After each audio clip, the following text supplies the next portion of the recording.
Welcome to the Decade of Progress, Probation Success with Juvenile Realignment. We will start our program today with Karen Pank, Executive Director of the Chief Probation Officers of California.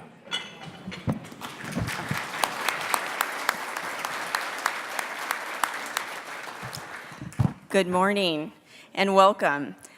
I actually, after that introduction, feel like I should be getting on a Disney ride or something. The voice is very soothing, sounds like something great is about to happen, and something great is about to happen. Thank you all for coming and joining us today, and for being here to celebrate an amazing policy achievement that we've seen take place this past decade in juvenile justice. Before we talk about the decade of progress, I do want to acknowledge that great strides have been made before this past 10 years, right, in juvenile justice. The passage of Juvenile Justice Realignment is just one of the many great moments that we have seen the industry move forward. And we certainly expect and believe that there will be more success to come. That said, we really don't spend enough time, I think, looking at what has been accomplished, and it's important to take stock about how the system has evolved during this critical period.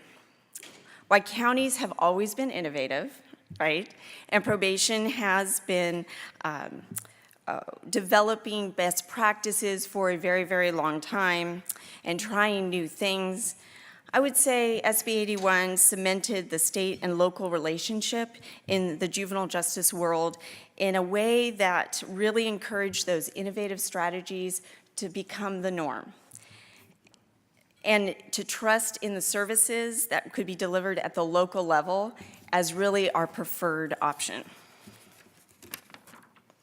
Change like that does actually not come about by accident, right?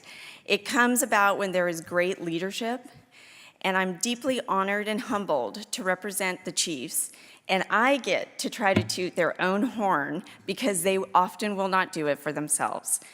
So I want to say their leadership has really been unparalleled. You know, I've worked for many leaders in my career, and I've been around a lot more, and I kind of fancy myself an expert in spotting great leadership. And I'm here to tell you that the Chiefs fit that bill. The fact that they agreed to SB 81 10 years ago, I mean, many of you can probably remember what it was like 10 years ago, and you know, this word that we banty about, realignment, so often now, which is a part of our lexicon, was very foreign and required a lot of trust. It's pretty amazing. It was not an easy thing to do. And great leaders know that sometimes the best path forward is not the easiest one. So I've had the opportunity in my career to often develop policy and write policy, have great debates about theoretical concepts, but nothing has been more rewarding than to actually see one of those policies come to life in a way that changes lives. And SB 81 did just that, and probation should be very proud of the fact. Give yourselves a hand.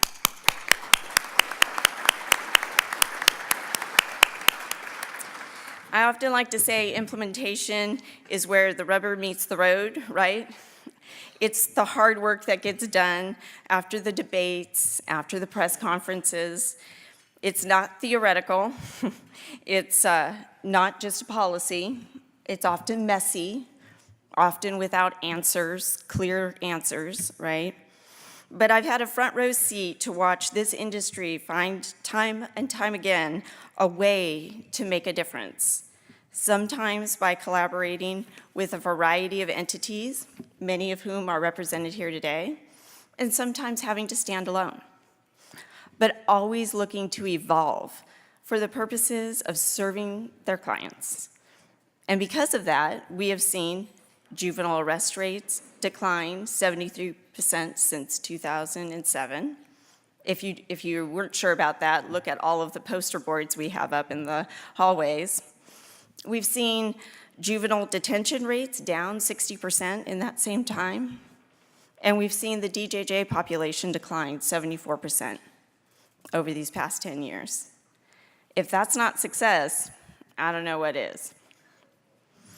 Over the next 2 days, you will get the chance to hear firsthand accounts of how and why these changes have happened and the tremendous results we have seen. But often, gatherings like this really are marked to focus on a crisis at hand, to look at major change that's needed in a system, or to teach about a brand new policy shift. These next 2 days are intended to be very different. It's intended to be a reminder of what works. And sometimes we here in Sacramento, it's a little known secret, we love to chase the big change, right? And sometimes for change's sake. And that's where we can lose some important gains from the lessons that we'll talk about over these next 2 days. So it's a really important reminder that we continue to share those stories locally and here at the state. So as we go through the conference, we challenge you to look at how we move forward from here. What does the next decade look like? Now I feel old. We're talking about 1 decade. Now we're going to talk about the next decade. But I would implore you to think about how moving forward doesn't mean reinventing the wheel, right? Meaningful change can happen from evolution. And the chiefs have led the evolution in juvenile justice. Why I promise I will not go all the way back to the days of John Augustus, the father of probation, right? To demonstrate probation does have a rich history in taking a myriad of factors, devising case plans, and moving forward with innovation. And if you don't know about John Augustus, find your friendly chief spread around the room here. I'm sure they will tell you. But I know Chief Salio and Chief Keene constantly remind me of John Augustus in many of our legislative debates from time to time. They seem to always invoke his name. But I will fast forward to some more recent history just to demonstrate that the probation chiefs really have a track record of using science to inform best practices, fighting for resources to improve the juvenile justice system and the treatment of the children in our care, and ensuring that when we do need to use detention facilities, they're responsive to the clients we serve. So I promise not to regale you over the next 2 days of names and accomplishments, because it would literally take the next 2 days to cite all of those. But just to name a few touch points in time to show that really this is, we put our money where our mouth is, so to speak. Michael Schumacher, Chief Michael Schumacher from Orange County, who helped pioneer something called the 8% solution that used data, right, to inform how to direct our limited resources to address our clients' needs and to make the biggest impact. The book is still sitting on my bookshelf, true story. Or Chief Alan Crogan, who led the chiefs in the fight for JJCPA funding to be on par with other law enforcement funding, because it was important too. Or Chief Cal Remington, who embraced alternatives to detention and was able to translate our important work to state policymakers in a way that made probation a permanent part of policy discussions in juvenile justice, and it was in a very, very credible way. Or Chief Jerry Powers, who negotiated SB 81 when many people were so focused on a real need in our local communities about jail construction, but was there to remind them about the juvenile work that needed to be done. Or Chief Penner, who convinced many doubters that our success with juvenile justice gave us the blueprint to success in the adult system, and that probation can lead the change our system so desperately needed. So to all the chiefs from John Augustus to today and in this room, they embrace the ability to evolve, they lead the change. So I want to waste no more time in getting to the real people who did all the real work to change the lives in California's juvenile justice system. And I would like to introduce Napa County Probation Chief and CPOC President, Chief Mary Butler.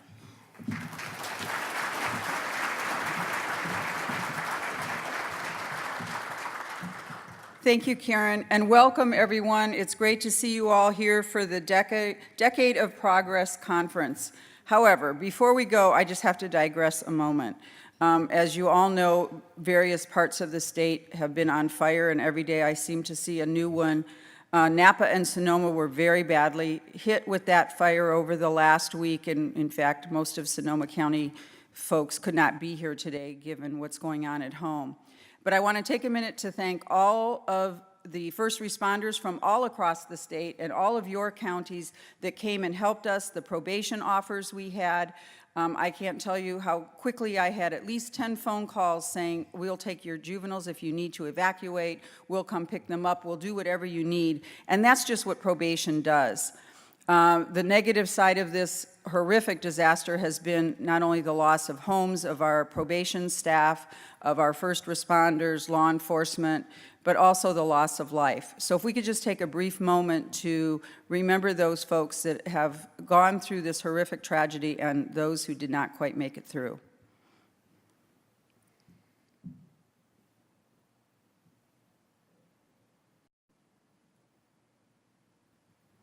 Thank you. Now on to the positives of today. We are thrilled to have you all here today and thankful for you all being here, not only to celebrate how far the juvenile justice system has come in the last 10 years, but also to learn and educate ourselves about what's coming next. You know, we're always ones to look ahead. But when we think about the last 10 years, it's hard not to reflect on the incredible journey that the field of probation has taken. 2007. Probation departments throughout California were just stepping into the idea of using evidence-based practices. Just looking at the groundbreaking research that was out on adolescent brain development and understanding the effects of trauma on that adolescent brain. However, at that time, not all of us were using risk and needs assessments. We were just starting to look at those. But we knew that we could do better, and we knew that if we had the resources, we could provide better practices. In all honesty, we're here today in large part to share how far probation has come from where we were in 2007 to where we are today. 10 years into this journey, and it is a journey because we're not done yet, probation departments have a commitment from the state to provide the necessary resources to provide a continuum of approaches to community safety and rehabilitation. This has allowed us to further professionalize the field of juvenile justice and firmly ground our practices in what research has proven to be significant strategies that result with the positive outcomes rather than just what we think works. We weren't always wrong, but we weren't always right, and now we have the data to back us up. This has been one of the big investments the state has made, and can clearly see how this has paid off in fiscal responsibility, safer communities, but most importantly, in the lives of real people and changing those lives for the better. We will have the honor of hearing from some of those youth here at the conference today and tomorrow. These youth have been able to utilize the resources given to them so that they could make better choices and be positively impacted by the new direction of our state policies and what we have done. Now, for those youth here in the audience that are here to share their story, we profoundly thank you. Not only is it incredibly brave of you to be willing to come up and share your personal journey, but we know it can be very difficult to be standing on a stage with all these people staring at you. Many of us don't really like it that much.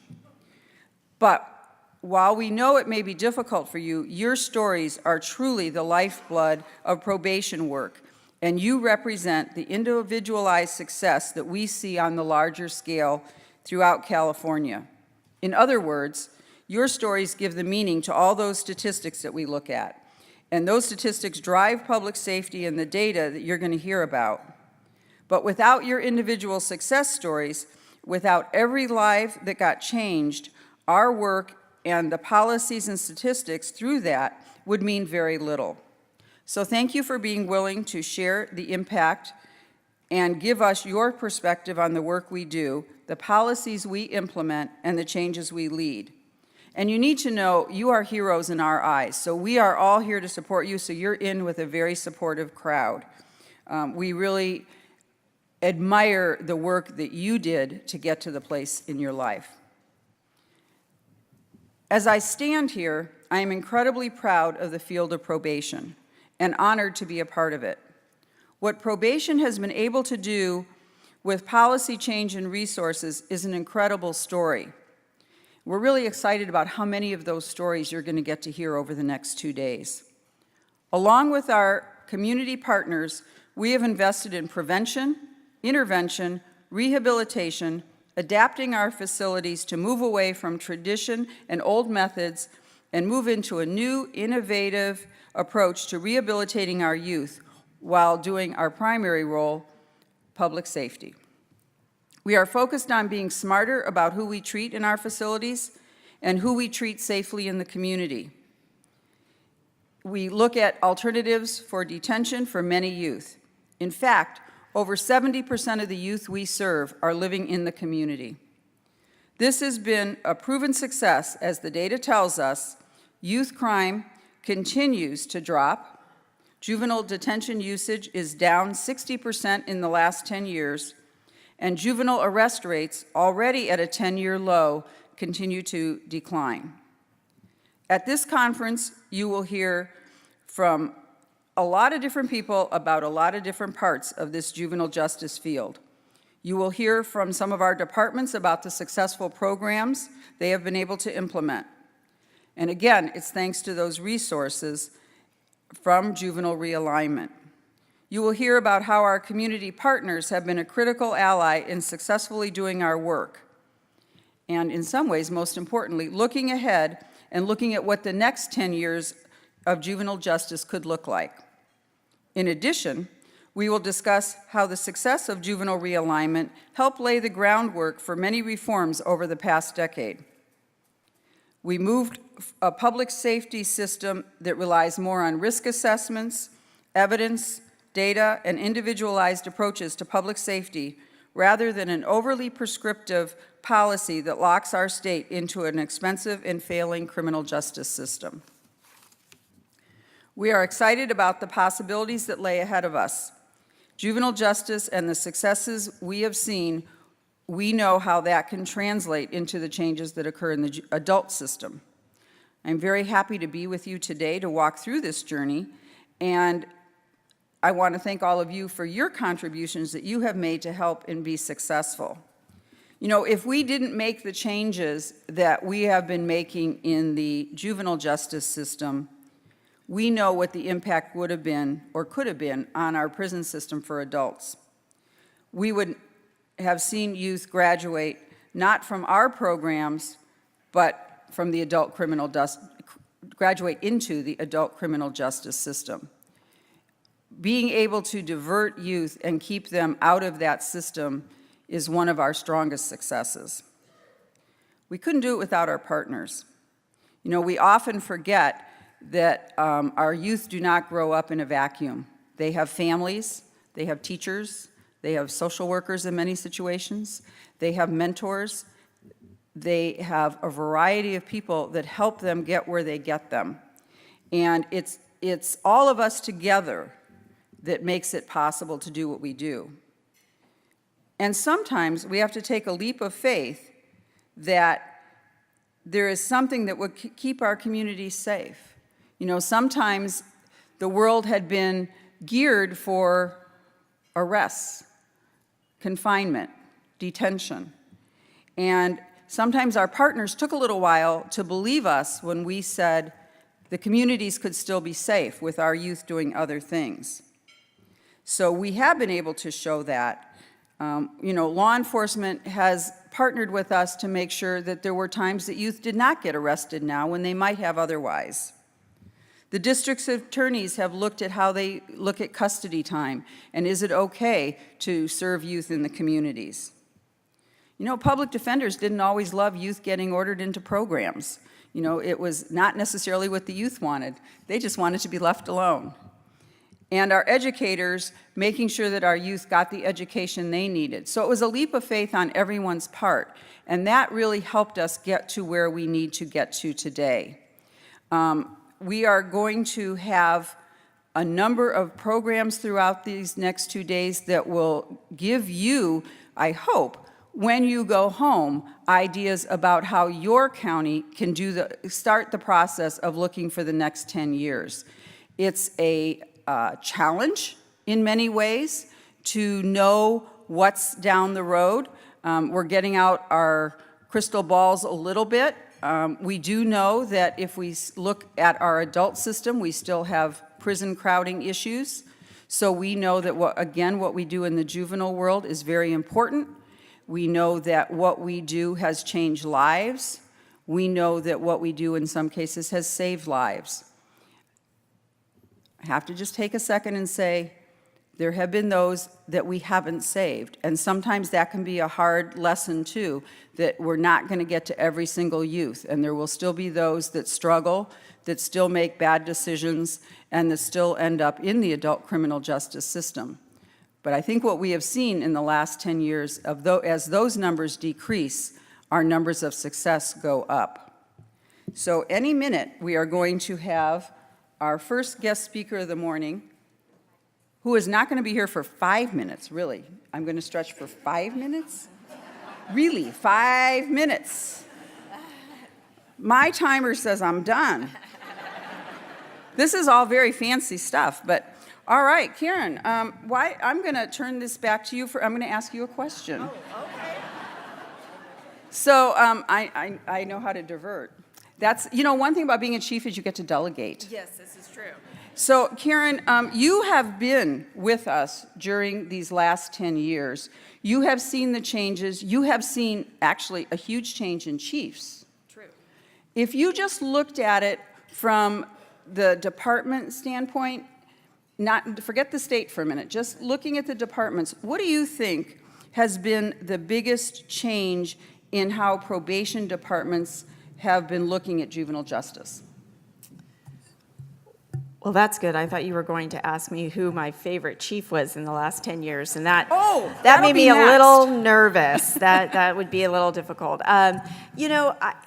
I think actually maybe part of the story, as I see it as an observer, is that it's not been a big change. It's been a change in philosophy, and what I mean by that is that it was anybody who's seen my office is probably frightened, and as most people in my office are, it's a mess. But the other day, it's because I keep everything, and I'm a pack rat, and I came across a folder of things that I had looked at. Probably, I hate to say it, over 20 years ago. And I had written an article as a law student about this really fascinating, innovative program that I really wanted to bring light to because I felt like I had discovered like gold nobody knew about. And it was called the Challenge Grants. Does anybody here remember the Challenge Grants? I was just so excited about it. I called like everybody in the Capitol, to talk to them about it, interview them about it, try to figure out, wow, why are we not doing this in every area, in every industry? This is such a great idea. As though I had discovered it. And through the journey of observing policy making throughout the next 20 years, I realized these were the things that you guys in probation and the chiefs have been looking at for years, and it really, I think the biggest change in the last decade is that the light has been kind of put onto the importance of juvenile justice. Resources have been provided where they once hadn't been. Political people have also stood up to support the work that's being done and kind of helped the incubation of innovation, and so to me, I would say being able to implement the things that you guys have always felt in your bones is the right thing to do has been really the biggest change, implementation of the great ideas that, I saw years and years ago and thought like, oh, no one knew about, right? And everybody in here obviously did, but it was very exciting at the time. And, you know, she actually, every time she talks to a chief, she tells that chief that we're her favorite, so. So true. She And it's says not it a lot. lie. You know, your point, though, is well taken, because, again, juvenile funding started long before we had adult funding. Yeah. Many of our counties put all of our resources into juvenile because that's where we were able to fund things.